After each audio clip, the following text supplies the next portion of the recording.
জানিয়ে দেব আমাদের হাতে পাওয়া বাংলাদেশের সর্বশেষ গুরুত্বপূর্ণ আপডেট সংবাদ। শুরুতেই জানিয়ে দিচ্ছি সংবাদ শিরোনাম। হেফাজতের ডাকে জোট বাঁধছে ৭ ইসলামী দল, নেতৃত্বে কারা? স্থানীয় নির্বাচনে আওয়ামী লীগের প্রার্থিতা, নিষেধাজ্ঞার প্রস্তাব জামায়াতের। ফ্যাসিস্ট শাসকের পতনের পর তাকে আবার ক্ষমতা বা রাজনীতিতে ফিরিয়ে আনা যায় না, বলল রুহুল কবির রিজভী। শিক্ষার্থীদের রাজনৈতিক ট্যাগ দিয়ে হেনস্থা সভ্য রাষ্ট্রের পরিচয় নয়, বলল নাসির উদ্দিন পাটোয়ারি। এবং সর্বশেষ জানিয়ে দেব, জুলাই গণহত্যা লোক দেখানোর রায় ঘোষণা নয়, বাস্তবায়ন দেখতে চায়, বলল ছাত্র শিবির সভাপতি। শিরোনাম শুনছিলেন, এবার বিস্তারিত। হেফাজতের ডাকে জোট বাঁধছে ৭ ইসলামী দল, নেতৃত্বে কারা? কওমি ধারা ৭টি ইসলামী রাজনৈতিক দল ভবিষ্যতে একসঙ্গে চলার বিষয়ে নীতিগতভাবে একমত হয়েছে। দলগুলোকে এক ছাতার নিচে আনার উদ্যোগ নিয়েছে হেফাজতে ইসলাম বাংলাদেশ। হেফাজতের আমির আল্লামা মহিবুল্লাহ বাবুনগরীর উদ্যোগে শুরু হওয়া এই প্রক্রিয়া শেষ পর্যন্ত নতুন একটি রাজনৈতিক জোটের রূপ নিতে পারে বলে জানিয়েছে সংশ্লিষ্ট একাধিক সূত্র। হেফাজতের আমির চান কওমি ঘরানার দলগুলো এক ছাতার নিচে আসুক, কাঁধে কাঁধ মিলিয়ে রাজনীতি করুক, ধর্মীয় ইস্যুতে সরব হোক। তাই তিনি বৈঠকে প্রতিটি দলের কাছে লিখিত প্রস্তাব চেয়েছেন। ঐক্যের প্রক্রিয়া কেমন হতে পারে তার পরামর্শ চেয়েছেন। এগুলো নিয়ে আগামী আগস্টের শুরুতে আবার বৈঠক হওয়ার কথা রয়েছে। তখন সম্ভাব্য ঐক্যের রূপরেখা চূড়ান্ত হতে পারে। আসতে পারে নেতৃত্ব দানকারী সম্ভাব্য নেতাদের নাম। হেফাজতে ইসলাম বাংলাদেশের মহাসচিব আল্লামা সাজিদুর রহমান জানিয়েছে, সভার সিদ্ধান্ত অনুযায়ী ৭টি দল এক থাকবে। এই ঐক্যের ফর্মুলা কি হবে তা শীঘ্রই নির্ধারণ করা হবে। ত্রয়োদশ জাতীয় সংসদ নির্বাচনকে কেন্দ্র করে বিএনপি ও জামায়াতে ইসলামের রাজনৈতিক বলয়ে ঢুকে পড়ে ইসলামী দলগুলো। ৭টি দলের মধ্যে জমিয়তে উলামে ইসলাম বাংলাদেশ বিএনপি নেতৃত্বাধীন জোটে যায়। বাংলাদেশ খেলাফত মজলিস এবং বাংলাদেশ নেজামে ইসলাম পার্টি জামায়াতের নেতৃত্বাধীন জোটের সঙ্গে আসন সমঝোতা করে। বাংলাদেশ খেলাফত আন্দোলন শুরুতে সমঝোতায় থাকলেও পরে নির্বাচনের ঠিক আগে ৮টি আসনে এককভাবে নির্বাচন করে। শুরুতে আসন সমঝোতায় জামায়াতের সঙ্গে থাকলেও পরে ২৫৯ আসনে একক প্রার্থী দেয় ইসলামী আন্দোলন বাংলাদেশ। নির্বাচন কেন্দ্রিক ইসলামী দলগুলো জামায়াত এবং বিএনপির সঙ্গে আসন সমঝোতা বা জোট গঠন করায় কয়েকটি দলের সঙ্গে হেফাজতের শীর্ষ আলেমদের এক অংশের দূরত্ব তৈরি হয়। দূরত্ব বাড়ে ইসলামী দলগুলোর নেতাদের মধ্যেও। সামাজিক যোগাযোগ মাধ্যম ও সভা সেমিনারে অনেকে কারো বিরুদ্ধে কঠোর ভাষায় সমালোচনা করতেও দেখা যায়। তাদের মধ্যে দূরত্ব ঘুচাতে ও ইসলামের কল্যাণে একসঙ্গে কর্মসূচি পালন করতেই হেফাজত আমিরের নেতৃত্বে এই বৈঠক হয়েছে।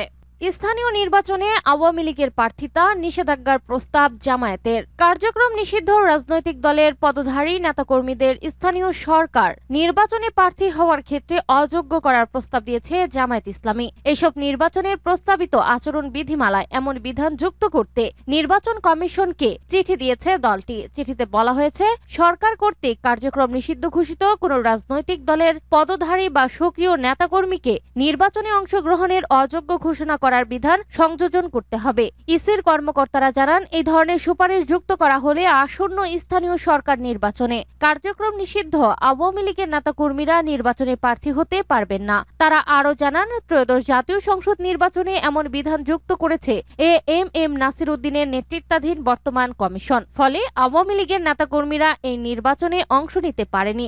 অবশ্য স্থানীয় সরকার নির্বাচন নির্দলীয় প্রতীকে হওয়ায় যুক্তিতে আচরণ বিধিমালায় এই বিধান যুক্ত করার বিষয়ে ইসি এখনো চূড়ান্ত সিদ্ধান্ত নেয়নি। সংশ্লিষ্ট সূত্রে এসব তথ্য জানা গেছে। জানতে চাইলে জামায়াতে ইসলামের সেক্রেটারি জেনারেল মিয়া গুলাম পরোয়ার যুগান্তরকে বলেন, সন্ত্রাস বিরোধী আইনে আওয়ামী লীগের কার্যক্রম নিষিদ্ধ রয়েছে। ওই আইন অনুযায়ী এই দলটির নেতাকর্মীরা নির্বাচনে প্রার্থী হতে পারবে না।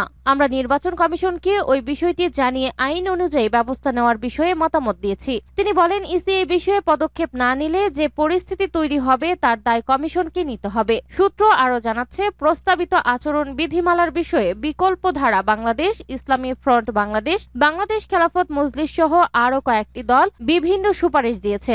একইভাবে এনজিও বিষয়ক ব্যুরো মহাপরিচালক ইসির সাবেক ভারপ্রাপ্ত সচিব doctor Mohammad Zakaria, transparency international Bangladesh TIB, UN women action aid নির্বাচন কর্মকর্তা ও বিভিন্ন ব্যক্তিও তাদের প্রস্তাব ইসিতে জমা দিয়েছে।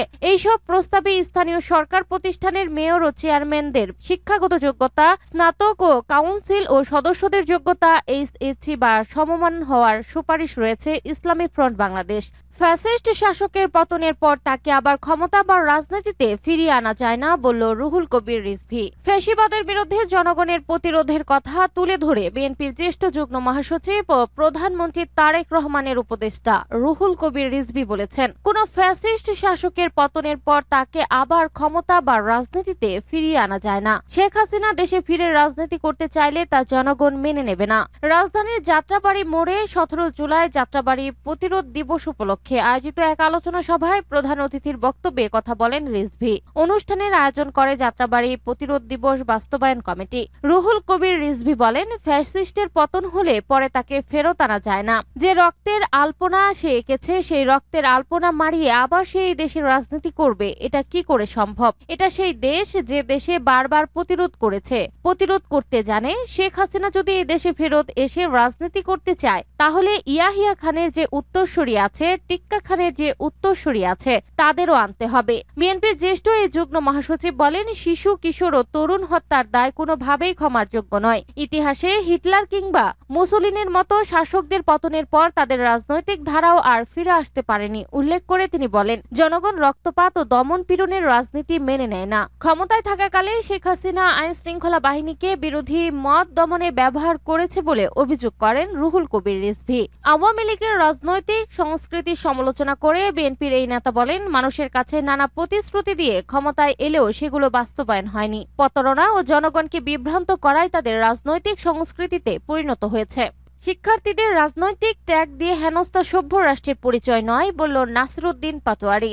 জাতীয় নাগরিক পার্টি এনসিপির মুখ্য সমন্বয়ক নাসিরউদ্দিন পাটোয়ারি বলেছেন, শিক্ষার্থীরা কেউ অটো পাসের দাবিতে বা পরীক্ষা বাতিলের উদ্দেশ্যে রাজপথে নামেনি। তারা নেমেছে যেন বন্যা, জলাবদ্ধতা ও চরম দুর্ভোগের মধ্যে সাঁতার কেটে পরীক্ষা কেন্দ্রে যেতে না হয়। তারা নেমেছে যেন বারবার পরিবর্তিত পরীক্ষা পদ্ধতির পরীক্ষামূলক প্রয়োগের গিনি পিগ না হতে হয়। এটি একটি যৌক্তিক, মানবিক এবং ন্যায্য আন্দোলন। শনিবার 18 জুলাই সামাজিক যোগাযোগ মাধ্যম ফেসবুকে দেওয়া এক পোস্টে তিনি এসব কথা বলেন। তিনি বলেন, শিক্ষার্থীরা সরকার পতনের আন্দোলন করতে রাজপথে যায়নি, অথচ কিছু রাজনৈতিক ও সামাজিক ব্যক্তি দায়িত্ব জ্ঞানহীন বক্তব্য দিয়ে এই আন্দোলনকে রাজনৈতিক রং দেওয়ার চেষ্টা করছেন। এর ফলে শিক্ষার্থীদের বিরুদ্ধে হামলা, গ্রেপ্তার, হয়রানি ও ভীতিকর পরিবেশ তৈরি হচ্ছে।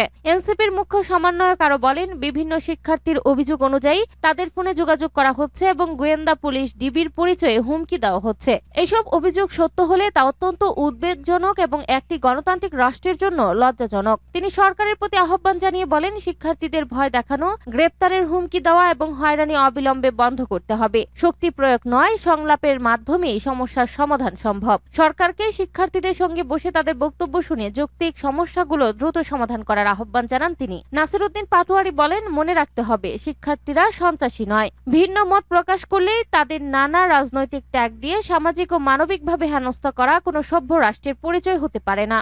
জুলাই গণহত্যা লোক দেখানো রায় ঘোষণা নয়, বাস্তবায়ন দেখতে চায় বলল ছাত্র শিবির সভাপতি। ফ্যাসিস্ট আওয়ামী লীগ সরকারের আমলে সংঘটিত জুলাই গণহত্যার বিচার অতি দ্রুত নিষ্পত্তি করে তা কার্যকর করার দাবি জানিয়েছেন বাংলাদেশ ইসলামী ছাত্র শিবিরের কেন্দ্রীয় সভাপতি নুরুল ইসলাম। তিনি বলেছেন, আমরা খুনি হাসিনা ও তার দোসরদের বিচারের শুধু অর্নামেন্টাল রায় ঘোষণা নয়, বরং তার যথাযথ বাস্তবায়ন দেখতে চাই। কেন্দ্রীয় সভাপতি শহীদদের স্মরণ করে বলেন, 2024 সালের 16 জুলাই শহীদ আবু সাইদকে হত্যার মধ্য দিয়ে বাংলাদেশে গণহত্যার সূচনা করেছিল ফ্যাসিস্ট আওয়ামী লীগ সরকার ও তার দোসররা। সেদিন থেকে শুরু হওয়া এই নারকীয় হত্যাকাণ্ডে তৎকালীন বাহিনীগুলোকে ব্যবহার করে অসংখ্য লাশ গোপনে এই রায়ের বাজার কবরস্থানে দাফন করা হয়েছিল। আমরা এজন্য বর্বরতার তীব্র নিন্দা জানাই। তিনি আরো বলেন, এই গণহত্যায় প্রায় 1450-এরও বেশি মানুষ হত্যাকাণ্ডের শিকার হলেও এখন পর্যন্ত 800-এর কিছু বেশি লাশ শনাক্ত করা সম্ভব হয়েছে। রায়ের বাজার সহ বিভিন্ন স্থানে যাদের কবরস্থ করা হয়েছে এবং যারা জনগণের উপরে বর্বরতা চালিয়েছে, তাদের বিচার অতি দ্রুত নিশ্চিত করতে হবে। বর্তমান বিচার প্রক্রিয়া সমালোচনা করে নুরুল ইসলাম অভিযোগ করেন, যারা গ্রেপ্তার হয়েছে তাদের ব্যাপারে এখন পর্যন্ত তেমন কোনো রায় আমরা দেখতে পাচ্ছি না। বিপরীতে যারা পালিয়ে গেছে এবং যাদের রায় এই মুহূর্তে কার্যকর করা সম্ভব নয়, কেবল এমন কিছু ব্যক্তির বিরুদ্ধেই অর্নামেন্টাল রায় প্রদান করা হয়েছে। এগুলো জাতির সাথে সুস্পষ্ট প্রতারণার শামিল। তিনি জোর দাবি জানিয়ে বলেন, এই হত্যাকাণ্ডের নির্দেশদাতা খুনি হাসিনাকে যারা সহযোগিতা করেছিল তাদের অনেকেই এখন কারাগারে বন্দী। আমরা তাদের রায় দ্রুত দেখতে চাই এবং কেবল রায় ঘোষণা নয়, আমরা তার পূর্ণাঙ্গ বাস্তবায়ন দেখতে চাই। গণহত্যার বিচারের পাশাপাশি জুলাই জাতীয় সনদ বাস্তবায়নেরও দাবি জানান তিনি।